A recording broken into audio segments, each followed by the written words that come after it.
성경은 열매를 강조합니다. 성령의 열매, 너무 우리 잘 알고 있잖아요. 9가지 열매 여러분 다 기억하고 계시죠? 예수님도 무화과 나무에서 뭘 찾았어요? 열매를 찾으셨어요. 그래서 찾아보니까 열매가 있어요, 없어요? 없어서 그 나무를 어떻게 했다고요? 칭찬했어요? 저주했어요. 너무 심하잖아요. 열매 못 맺을 수도 있지. 그렇잖아요. 그의 기후 조건이 안 좋으면 열매를 못 맺을 수도 있지. 그걸 열매 없다고 저주를 좀 심한 것 같지 않으세요? 또 열매가 없더라도 잎사귀가 무성하니까 그 나그네들이 가다가 그 나무 그늘에서 쉴 수도 있잖아요. 더위를 피할 수도 있잖아요. 또 관상용으로 좋을 수도 있잖아요.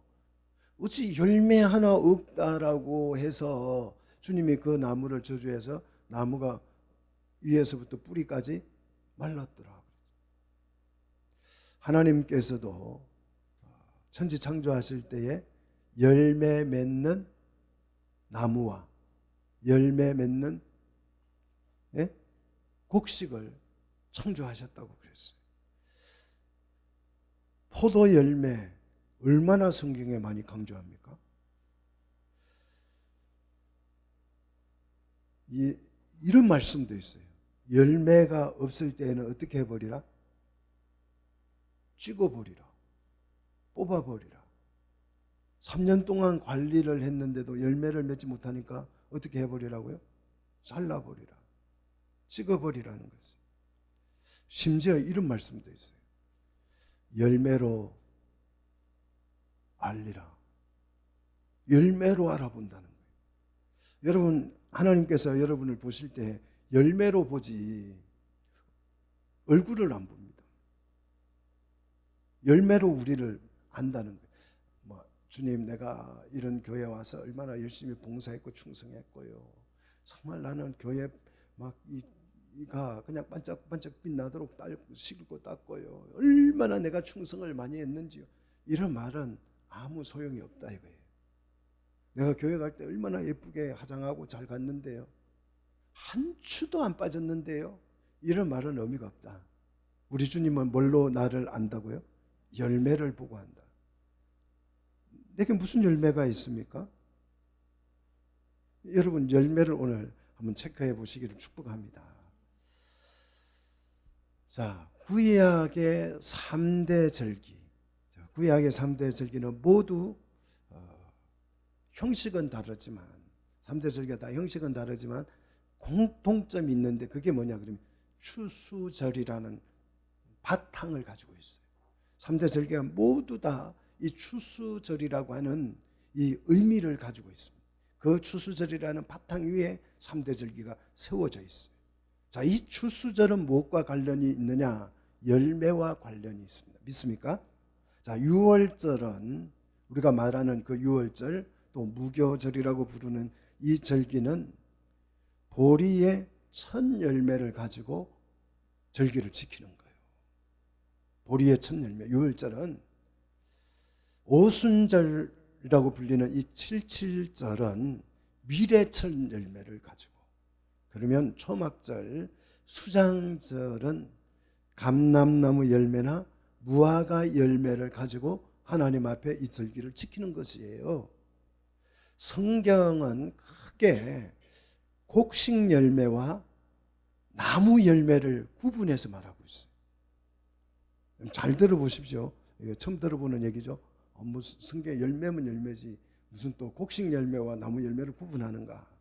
아마 제가 드리는 이 말씀을 잘 듣고 이제 지금부터 성경을 읽어보시면 성경을 이해하는 폭이 그냥 굉장히 훌쩍 넓어질 것입니다.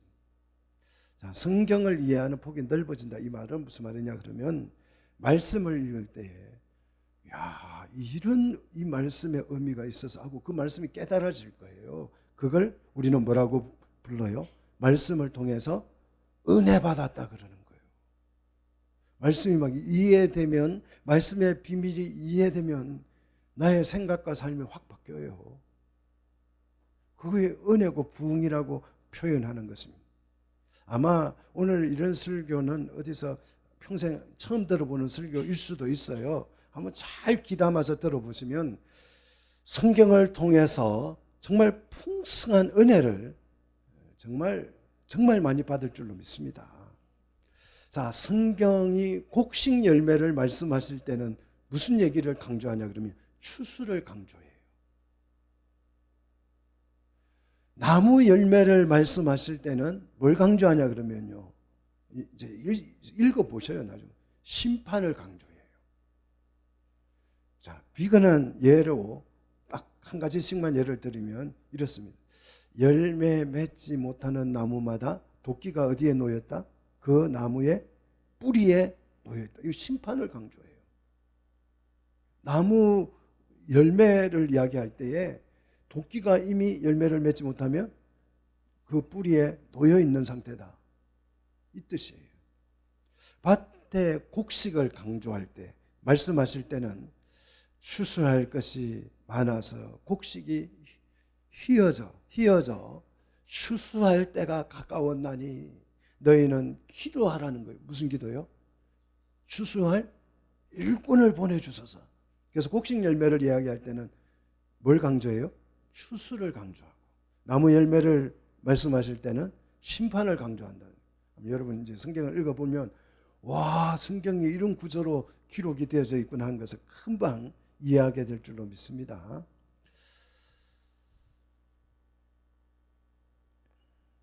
성경의 전체적인 내용과 의미는 거의 대부분 이 성경의 3대 절기의 의미를 풀어서 기록한 것이에요.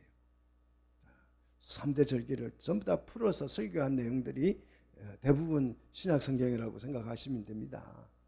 3대 절기만 그래서 제대로 우리가 이해를 한다고 하면 성경의 거의 다 모든 내용을 그냥 쉽게 이해할 수 있다는 거예요. 지금 우리가 몇 주에 걸쳐서 3대 절기 중에서 무슨 절기요?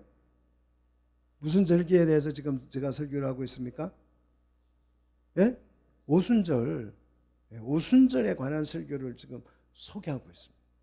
자, 오순절은 77절이라고 부른다 그랬죠? 다음, 우리 한국 교회 용어로는 무슨 절기예요? 맥추절이라고 부릅니다. 성경적이지 않아요. 맥추절이라고 하는 이 용어는. 지금은 맥추가 없어요. 보리를 거두는 시기가 아닙니다. 그런데 왜 이번 개역 성경을 번역할 때 왜 맥추절을 개정하지 않았을까? 너무너무 궁금해요. 왜 궁금해요? 그렇게 훌륭한 신학자들이 성경을 28명이 모여서 머리를 맞대고 성경을 번역했다고 하는데 이 맥추절이라는 용어를 바꾸지 않았을까? 제가 그냥 추측하기에 설마 그렇지는 않겠지만 절기에 대한 이해가 부족하지 않았을까? 아니면 토속화? 이런 생각을 해봐요. 토속적인 의미로 이해하는 게 아닐까? 성경은 토속화 시키면 된다 안 된다? 하나님의 말씀은 토속화하면 돼야 안 돼요? 예배당은 토속화로 질 수 있어요. 초가집으로 질 수도 있고 기와집으로 질 수도 있고 예배당은 뭐 그럴 수 있죠. 교회 의자 이런 거는 토속적으로 할 수도 있어요. 뭐 앉아서 드릴 수도 있고 우리 바닥에다가 온돌 깔아서 잠오면 편하게 누워서 잘 자도록 베개에 갖다 놓고 예배 드릴 수도 있죠. 형식은 우리가 토속화를 할 수 있습니다. 찬송을 부를 때에 그 악보는 토속적으로 바꿀 수 있어요. 뭐 국거리 장단 이런 거 뭐 무속적이기는 하지만 이거는 형식이잖아요. 토속화 시킬 수 있어요. 예수님이 좋은 걸 어떡합니까? 이렇게 찬송할 수 있습니다. 그러나 메시지, 이 말씀은 토속화를 하면 돼야 안 돼요? 안 되는데 이게 정말 맥추절이라는 게 토속적인 번역이에요. 자, 오순절은 다양한 이름으로 불립니다. 자, 77절이라고 하는 것은 무교절로부터 6월절로 시작되는 그 무교절로부터 7일씩 7주를 지난 다음에 지킨다고 해서 77절이라고 불러요. 이것을 신명기 16장, 자, 우리 한번 성경을 찾아봅시다. 신명기 16장 9절로 10절에서 이렇게 설명하고 있어요. 자, 우리 교회는 성경을 찾는 걸로 유명한 교회가 됐으면 합니다. 예. 자, 신명기 16장 9절로 10절. 자, 같이 읽습니다. 내 하나님 여호와 앞에 뭘 지키되? 77절을 지키되 곡식에 났을 때는 첫날. 그래서 이 첫날은 언제입니까?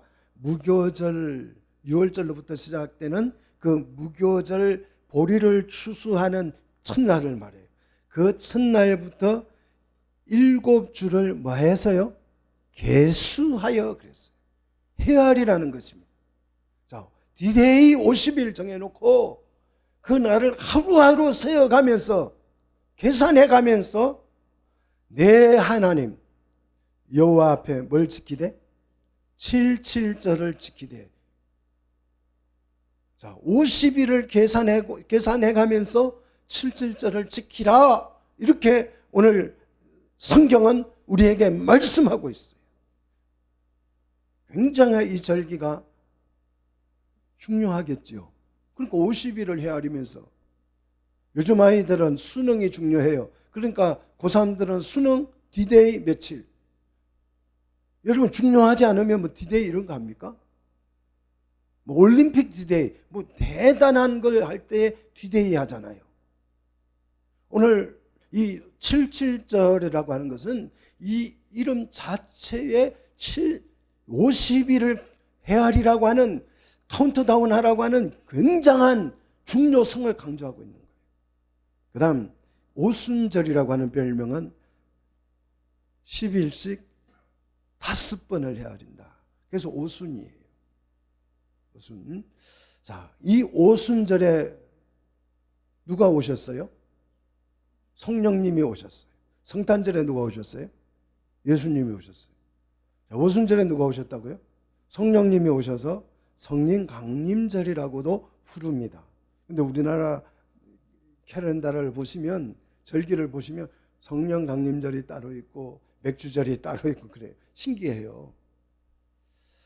자, 모세는 그러면 77절을 어떻게 말씀하시는가? 오늘 본문이에요. 오늘 본문. 자, 민수기 28장 26절 같이 읽습니다. 77절 처음 익은 열매를 드리는 날에 너희가 여호와께 새 소재를 드릴 때에도 성회로 모일 것이요 아무 일도 하지 말 것이며 그랬어요. 자, 77절에 두 가지를 말씀하십니다. 하나, 첫째는 새 소재를 드릴 때에 처음 익은 그 열매를 가지고 이제 새 소재를 드릴 때에 뭐로 모이라? 성회로 모이라. 성회로. 굉장히 거룩한 예배로 모이라는 것입니다. 둘째는요, 아무 일도 하지 말 것이며 그랬어요. 여기서 우리는 이런 생각을 해야 돼요. 77절은 뭐 하는 날이라고요? 처음 익은 열매를 드리는 날이라고요. 그러면 여기서 우리가 생각해야죠. 도대체 이 처음 익은 열매가 뭐길래? 이 처음 익은 열매가 도대체 뭐길래 그날을 축제로 삼고 노동을 금지하는가? 세상에서는 노동을 할 때 언제 금지합니까? 강복절, 3.1절. 우리나라에 굉장히 의미가 있는 날이잖아요. 그렇죠? 이런 날 노동을 금지합니다. 그래서 아예 카렌다에다가 색깔을 빨간색으로 칠해요. 이날 안 놀면 죽는다. 빨간색이요. 빨간색 딱 박혀 있잖아요. 노동을 금지하는 거예요. 왜 이런 날에 빨간 날로 색칠해서 일하지 말라는 거예요? 그 날의 의미를 집중해서 생각하라는 거예요. 그런데 우리는 빨간 날 되면 그 날 의미를 생각해요? 아니죠. 이번 빨간 날에는 어디로 가볼까? 의미를 생각하지 않죠. 성경도 마찬가지예요. 천지를 창조했을 때에 노동을 금지했어요. 천지를 창조하신 그걸 기념하기 위해서 하나님은 그 날을 노동을 금지했습니다. 그 날을 우리는 뭐라고 불러요? 예? 안식일. 예수님이 사망과 죄를 이기고 죽음에서 부활하셨어요. 이걸 기념하기 위해서 그 날을 기념케 했습니다. 그 날을 우리가 뭐라고 불러요? 주일. 그래서 주일은 노동을 하지 마라 해서 주일도 색깔이 무슨 색이에요? 빨간색. 빨간색 좋아하시죠? 성탄절은 예수님을 탄생을 기념하기 위해서 빨간색 칠하는 거예요. 그리스도의 탄생을 기념하라는 것이죠. 부활절은요, 부활을 기념해서 그날도 빨간색이에요. 이런 모든 날들은 노동이 금지된 거예요. 그런데 이 곡식이 처음 익은 그 씨앗을 뿌렸는데 그 곡식이 처음 익었다고 예수님이 부활한 거 기념할 만하잖아요. 예수님 탄생한 거 기념할 만하잖아요. 천지 창조 기념할 만하죠. 그런데 곡식이 처음 익었다고 해서 이걸 뭐 기념할 필요가 있을까 하는 거예요. 도대체 이 처음 익은 열매가 뭐길래 이런 축제를 열고 노동까지 금지하는가 하는 거예요. 여기서 처음 익은 열매란 무슨 열매를 말하냐? 자, 출애굽기로 갑니다.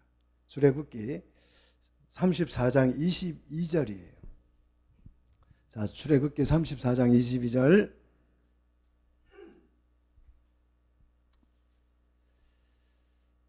출애굽기 34장 22절. 너희는 뭘 처음 거둘 때요? 예? 34장 22절. 너희는 밀을 처음, 제가 성경 구절을 잘못 찾았나요? 자, 한번 그 부근에 34장 한번 보십시오. 너희는 밀을 처음 거두어 들을 때에는 77절을 지키고 그랬어. 곧 밀을 처음 수확하는 절기를 지키고 그랬습니다. 자, 이스라엘에서 밀이 그렇게 중요합니까? 이스라엘 사람들의 주요 업은 뭐예요? 목축이잖아요. 목축. 양 키우고 소 키우고 그런 거잖아요. 그런데 무슨 밀을 추수한다고 밀을 처음 거둘 때는 7절을 지키고 그랬어요. 밀을 처음 수확하는 절기를 지키라. 이게 77절이라고요. 77절에 거두는 첫 열매는 밀을 말합니다. 밀의 처음 열매를 거둘 때에는 축제를 열고 노동을 금지하고 기념케 했습니다. 양의 첫 새끼를 낳았을 때 뭐 노동을 금지한다. 이해할 만해요. 목축업을 주업으로 삼고 사니까. 그런데 농경사회도 아니에요. 이스라엘은 목축사회지요. 그런데 어떻게 밀을 거둘 때에 밀의 첫 열매를 맺을 때에 77절을 지키라고 하셨는가? 밀의 첫 열매가 도대체 뭐길래 이렇게까지 성경은 강조할까? 여러분 조금 궁금해지십니까? 심지어 이 밀의 첫 열매를 이렇게까지 생각해요. 아마 여러분 내가 이거 성경 오랫동안 읽어봤는데 이런 구절도 있었어 할 거예요. 자, 에스겔 44장 30절입니다. 자, 에스겔 44장 30절.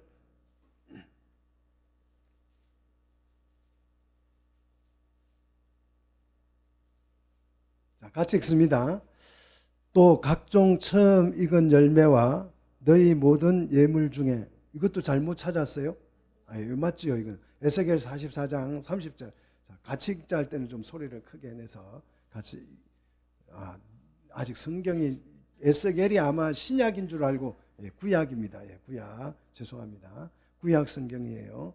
에스겔 44장 30절 같이 읽습니다. 또 각종 처음 익은 열매와 너희 모든 예물 중에 각종 거제 제물을 다 제사장에게 돌리고 너희가 또 첫 밀가루를 제사장에게 주어 그들에게 네 집에 복이 내리도록 하게 하라. 아마 이런 구절도 있었구나 생각이 들 거예요. 그들에게 그래서 그들은 누굽니까? 제사장들이죠. 제사장들에게 뭘 주라고요? 첫 밀가루를 주라는 거예요. 첫 밀가루가 뭐예요? 7절에 처음 거두었던 그 첫 열매로 만든 소재를 드리기 위해서 가루를 만든 그걸 밀가루라 그러잖아요. 그 밀가루를 제사장에게 주어서 뭐 하라는 거예요? 내 집에 복이 내리도록 하게 하라는 거예요. 아니, 제사장이 무슨 재주로 그 집에 복이 내리도록 할 수 있습니까? 제사장이 이 첫 밀가루를 받아 먹으면요, 그 집이 복을 받아야 돼요. 그러면 어떻게 해야 되겠어요? 주여, 내가 이 첫 밀가루 내가 받아 먹은 죄로 주님 앞에 기도하오니 그 집에 뭐가? 복이 내리도록 기도하고 막 땡깡 부리고 하나님 앞에 매달리고 길을 쓰라는 거예요. 웬만하면 밀가루 첫 열매 가져오지 마십시오. 골치 아파요 이거. 그 집에 복이 내리도록 하게 하라는 반강제잖아요. 이 첫 열매가 도대체 뭐길래 이렇게까지 강조하는가? 좀 궁금해지셔야 돼요. 자, 이 첫 열매가 너무 귀해서 남에게 주는 것도 금지를 합니다. 남에게 주는 것도 금지. 이 첫 열매는 성경은 뭐 내 것을 나누어 주라는 게 성경의 취지인데 이 첫 열매는 남에게 주지도 말라는 거예요. 너무 귀하기 때문에. 자, 어디에 있냐 그런 구절이 에스겔 48장 14절입니다. 에스겔 48장 14절 같이 읽습니다. 그들이 그 땅을 팔지도 못하며 바꾸지도 못하며 그 땅에 처음 익은 열매를 남에게 주지도 못한다. 주면 안 된다. 그 이유 왜 못 주게 했느냐? 이는 여호와께서 거룩히 구별한 것이다 그랬어. 이야, 이 첫 열매가 도대체 뭐길래 구별했대요. 근데 그냥 구별하는 거, 야, 이게 구별해 놓는 것만 해도 굉장한 일인데 어떻게 구별했다고요? 거룩하게 구별했다는 거예요. 여러분 좀 관심이 생깁니까? 첫 열매가 이게 뭔지, 도대체 이게 무슨 열매길래 성경이 이 첫 열매에 대해서 이렇게까지 말씀을 하시는가? 성경을 좀 여러분 집에서도 많이 읽고 계시는 줄로 믿습니다. 성경을 읽을 때예요, 기본 자세 한 가지, 의문을 품고 읽어야 돼요. 의심하고 읽는 게 아니고 의문을 가지셔야 돼요. 의문. 의문이 아니고 의문. 제가 이게 발음을 잘 안 돼가지고 의문을 가지고 읽으셔야 돼요. 의심하고 읽지 말고 의문을 가지고 여러분 성경을 읽으셔야 돼요. 의문 없이 그냥 무작정 성경을 읽으니까 요 성경을 제가 뭐 에스겔서 이런 거 찾아서 읽어주면 의미 없이 생각해 읽고 넘어간 거라 하나도 머리에 안 남아요, 이런 구절들이. 근데 의문을 가지고 성경을 이해하려고 읽으면 이런 구절들이 막 눈에 쏙쏙 들어와요. 이때 말씀이 깨달아지고, 와, 말씀에 이런 의미가 담겨 있었어 하고 하는 그 굉장한 은혜들이 막 쏟아지는 거죠. 자, 거룩하게 구별까지 한 이 열매를 가지고 그러면 우리는 뭘 할 수 있느냐? 이 열매를 가지고 무엇을 할 수 있느냐? 잠언 3장 9절입니다. 자, 잠언 3장 9절. 자, 3장 9절 같이 읽습니다. 내 재물과 내 소산물에 처음 익은 뭐로요? 열매로 여호와를 뭐하라? 공경하라는 것이요. 자, 이 처음 익은 이 열매로 우리는 하나님을 공경할 수 있습니다. 하나님을 예배할 수 있다 이 말이에요. 그러니까 열매가 없으면 하나님을 공경하거나 예배할 수 없다는 뜻이에요. 이 열매가 중요해요. 더 나아가서 이 열매의 가치를 이렇게 표현합니다. 자, 잠언 8장 19절입니다. 잠언 8장 19절. 같이 읽습니다. 내 열매는 금이나 정금보다 나으며 내 소득은 순금보다 나으니라 그랬어요. 하나님이 거룩히 구별한 이 열매는 그 열매를 가지고 하나님은 공경할 수도 있고 이 열매는 금이나 정금보다 더 낫다. 그러니까 금으로도 살 수 없다는 거예요. 열매를 순금보다 더 귀하다는 것입니다. 도대체 이 열매가 뭐냐?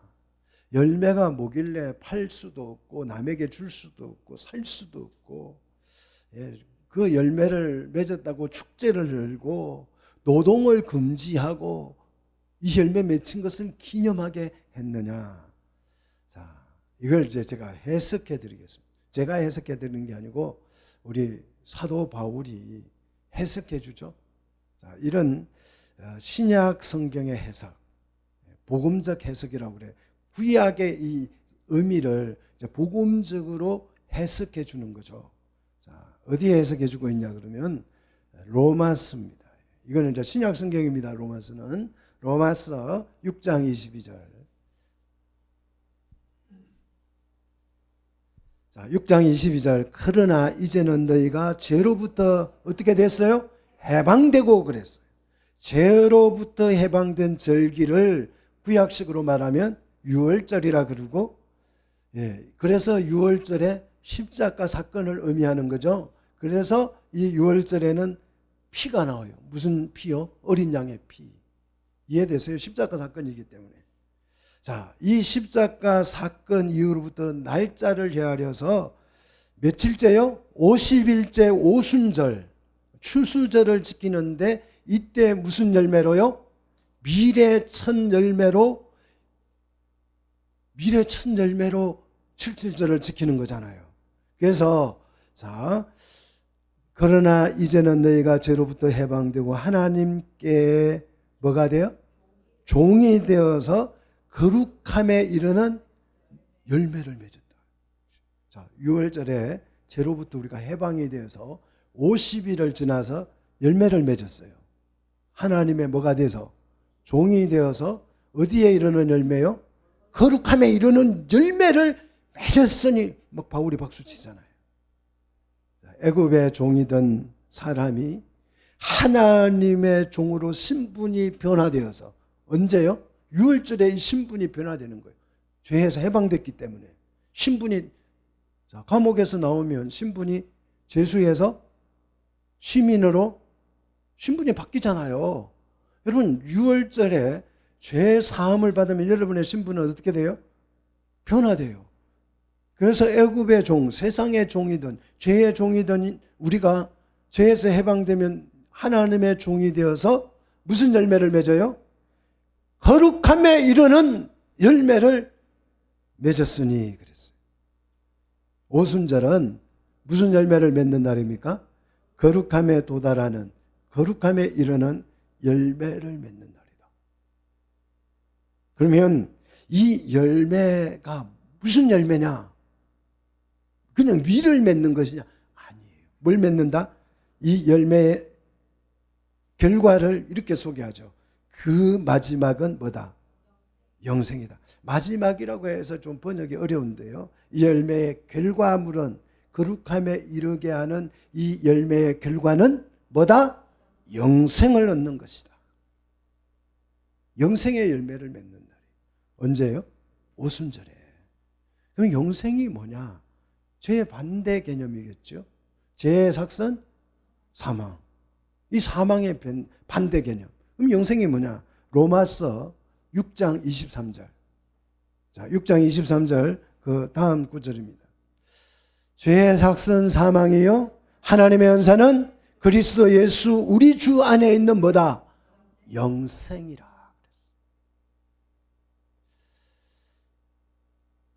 영생이 뭐라고요?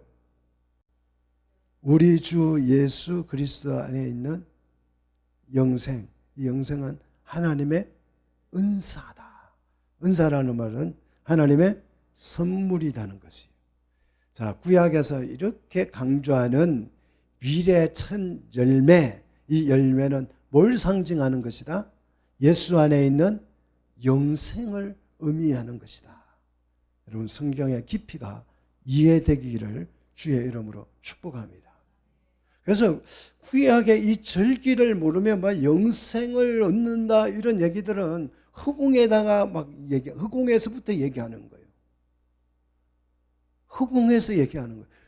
구약의 이 의미를 이해해야 영생의 열매를 이렇게 해서 우리가 맺구나 하는 걸 이해되는 거예요. 자, 이 열매를 바울은 더 직설적으로 표현하고 해석합니다. 로마서 8장 23절. 자, 로마서 8장 23절. 그뿐 아니라 또한 우리 곧 성령의 처음 익은 열매. 야, 여기에 보니까 이게 그냥 처음 열매가 아니고 뭐의 처음 열매다? 성령의 처음 열매를 받은 누구? 우리까지도 그랬어요. 사랑하는 성도 여러분, 뭘 받으셨어요? 성령의 처음 익은 열매를 받으셨어요. 성령 받아라! 이거는 성령을 받는 말이라기보다는 뭘요? 성령의 처음 익은 열매를 주신다는 거예요. 성령. 그걸 받으라는 거예요. 받은 우리까지도 언제 받았어요? 이 열매를? 언제 받았다고요? 오순절에. 정신 차리세요. 오순절에 받았다는 거예요. 그죠? 이 열매를 받음으로 우리에게 뭐가 생겨요? 소망이 생기죠. 어떤 소망요? 속으로 탄식하여 양자될 것과 곧 우리 몸의 속량을 기다린다. 양자될 것과 몸의 속량을 기다리는 이 소망이 우리 속에 생겼다는 것입니다. 예수님의 유월절의 죗값을 대신 지불하셨으므로 우리는 이제 50일째 성령의 처음 익은 열매를 맺게 됐는데 이 열매를 받음으로써 우리 속에 소망이 생긴 거예요. 어떤 소망요? 양자가 되는 소망. 누구의 양자요?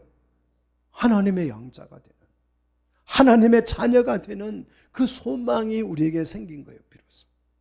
또 죄로부터 죽을 수밖에 없던 우리가 그리스도의 대신 죗값을 지불하심으로 말미암아서 속량, 죄 용서함을 받을 수 있는 그 간절한 소망이 우리 속에 생겼다는 것입니다.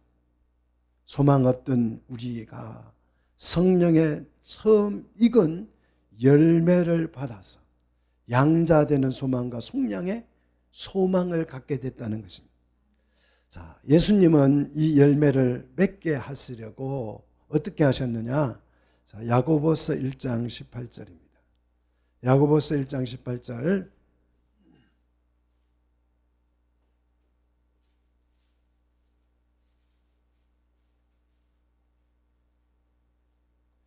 야고보서 1장 18절. 그가 그 피조물 중에 우리로 한 천 열매가 되게 하시려고 자기의 뜻을 따라서 진리의 말씀으로 우리를 뭐했다?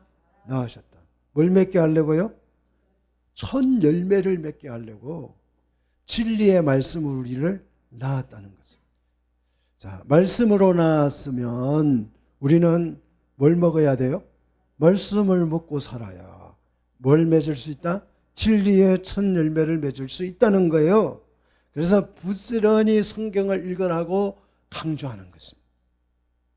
말씀으로 낳게 될 이 거룩한 열매는 네 가지 결과를 낳죠.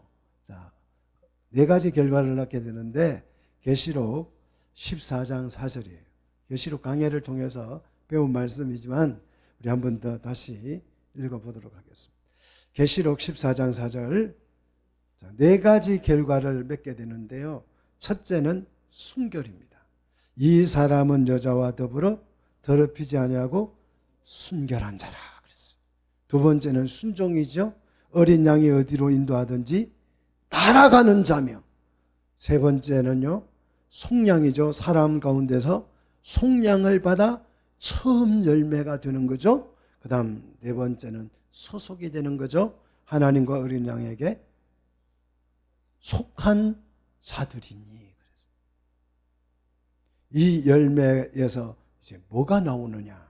이 열매에서 우리가 열매를 맺으면 그 열매에서 뭐가 나오느냐?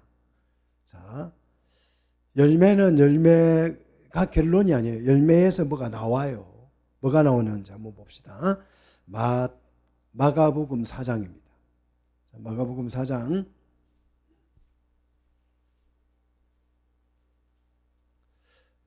4장 28절 보시면, 땅이 스스로 열매를 맺되 처음에는 싹이요, 다음에는 이삭이요, 그 다음에는 이삭에서 충실한 곡식이 나옵니다. 자, 열매에서 뭐가 나온다고요? 곡식이 나온다고요. 곡식이 나와요. 이 충실한 곡식을 우리는 씨라고 부르잖아요. 그래서 이 씨가 뭐냐? 자, 계속 마가복음 4장 29절. 열매가 익으면 곧 낫을 대나니 이는 추수 때가 이르렀습니다. 이 열매의 씨에서 뭐가 나오냐? 자, 30절. 마가복음 4장 30절.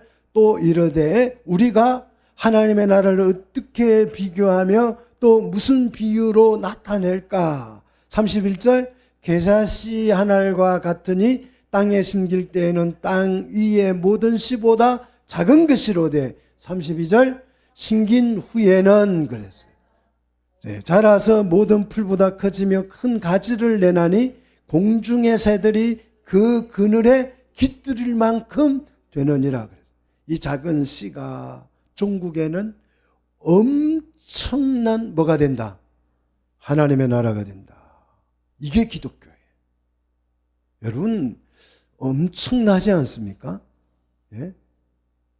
우리 부자가 아니어도 괜찮아요. 권력이 없어도 괜찮아요. 힘이 없어도 괜찮아요. 세상 나라를 세우려면 첫째 힘이 있어야 돼요. 둘째 돈이 있어야 돼요.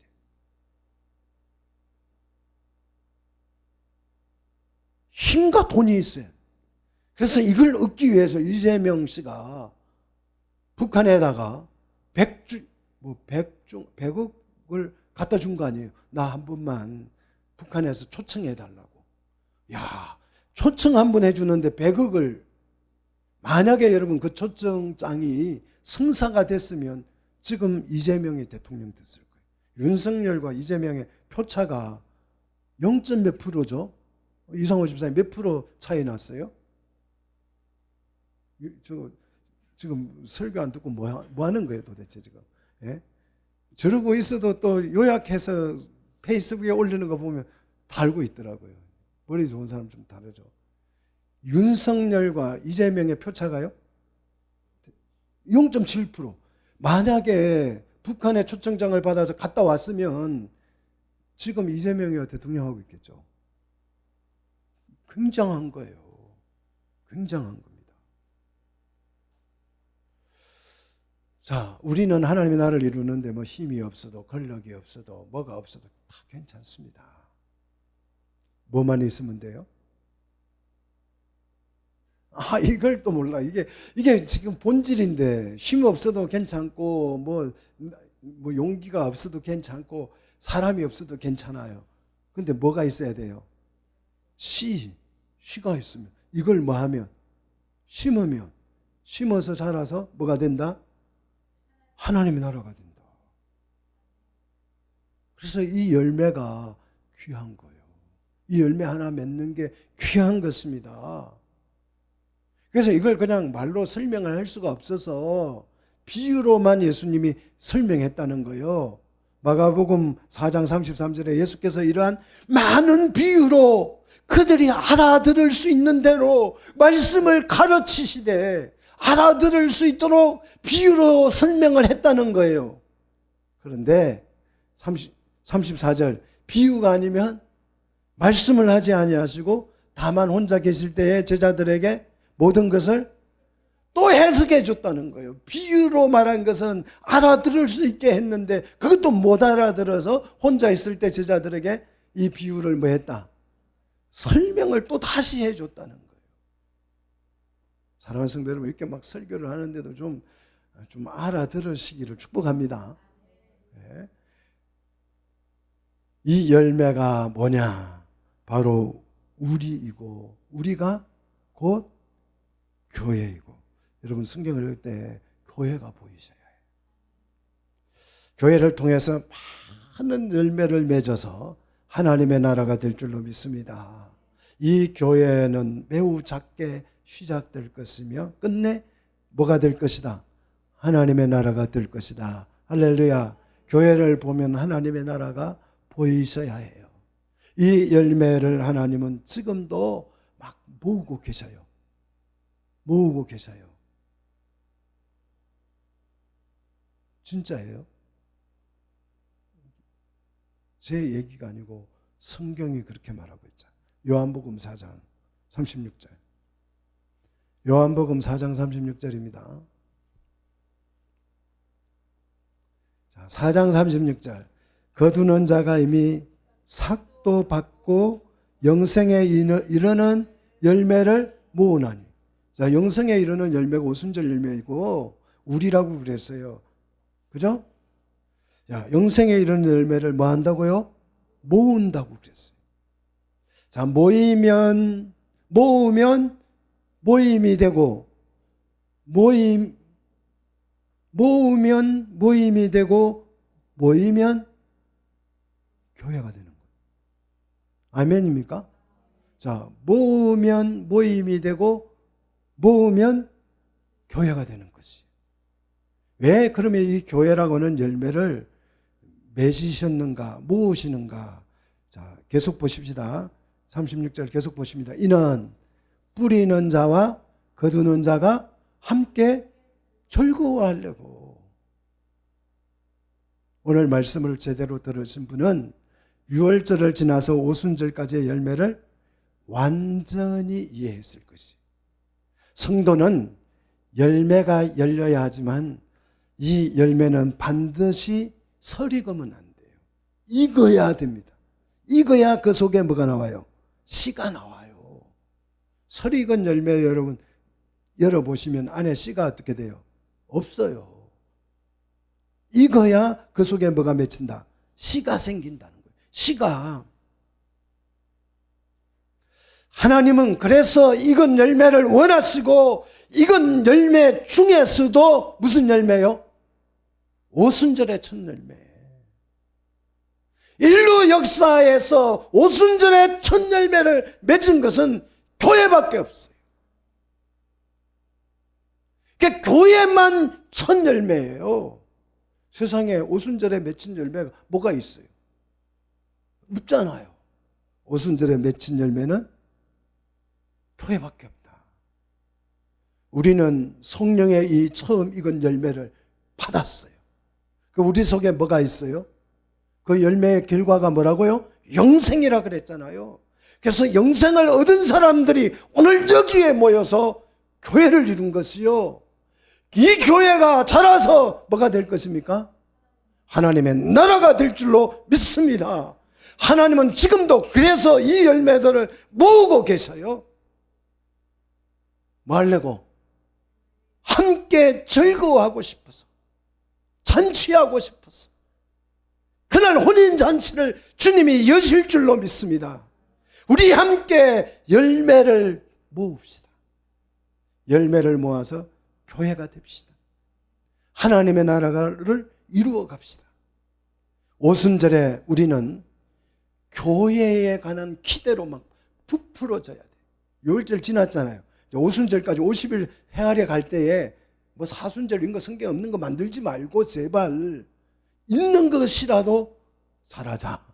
할렐루야. 50일 세가면서 막 처음 익은 열매를 맺기 위해서 가슴이 뛰고 기대가, 그래서 이 열매가 첫 열매가 성령에서 맺혀서 그걸 모아서 교회를 이룰 것이에요. 그래서 이 교회가 자라서 하나님의 나라가 될 줄로 믿습니다. 하나님은 오늘 우리에게 바라시는 것은 교회라고 하는 성령의 이 처음 열매 요거 하나입니다. 이거 맺으라는 것이. 그래서 우리 교인 되지 말고 교회가 되자. 제발 좀 교인 되지 말고 교인으로 살지 말고 뭐가 되자? 교회가 되자. 교회라는 열매를 맺자. 그래서 우리에게 뭐가 필요해요? 성령이 임해야 성령의 열매가 맺힐 거 아니에요. 성령을 구하라. 그래서 예수님이 성령을 구하라. 약속한 것을 기다리라. 오늘 성령이 오늘 여기에 임해서 오순절 성령의 첫 열매가 맺히기를 축복합니다. 자, 우리 교인 되지 말고 뭐가 되자? 교회가 되자. 아멘입니까? 같이 기도하겠습니다.